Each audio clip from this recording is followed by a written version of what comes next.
First, I rinse the pipette with water 3 times, and then I will proceed to rinse the pipette with the sugar solution 3 times.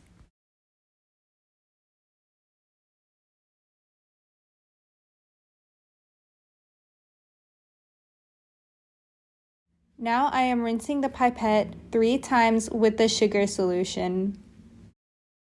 I dispose of the sugar solution down the drain.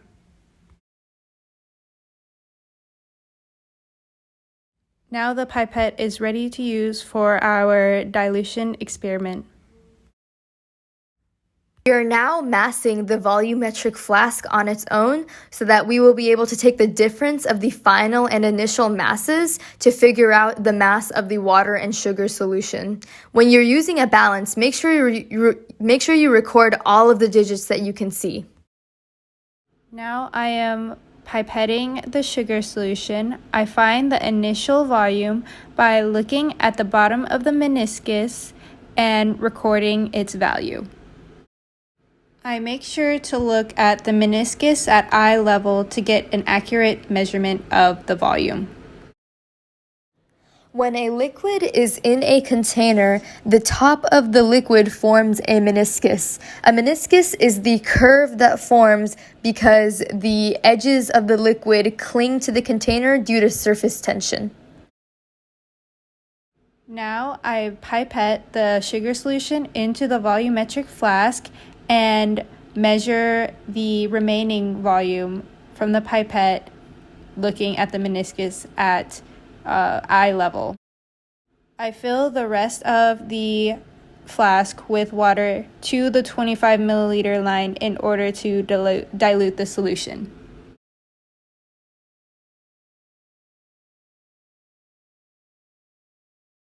To find the mass of the sugar solution, I find the difference between the final volume of the flask and the initial volume of the flask when it is empty. I am using the pipette to transfer the solution into the volumetric flask. I'm using the pipette to transfer the water into the volumetric flask to the line.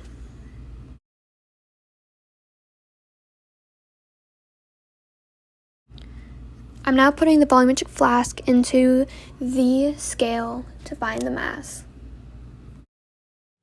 Here I am filling the volumetric flask all the way up to the 25 ml line with the 20% sugar solution.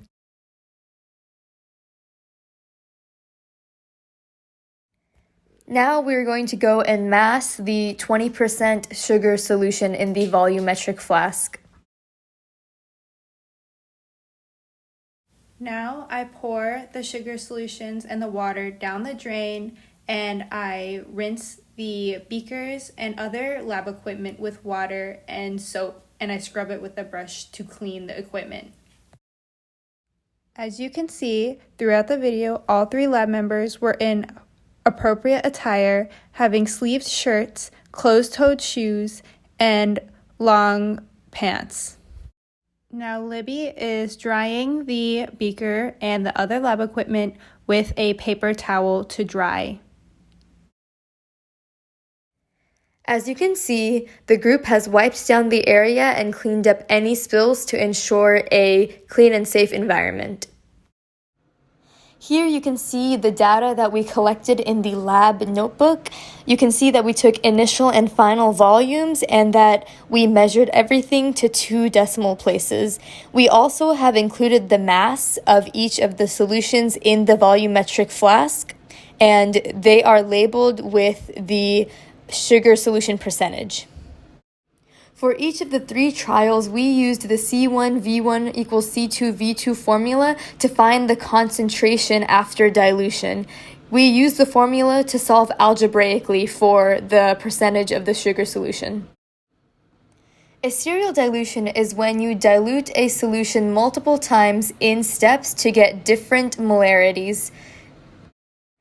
In the lab, you could use serial dilutions to dilute an acid multiple times, and then you could do an experiment in which you measure the efficacy of the diluted acids.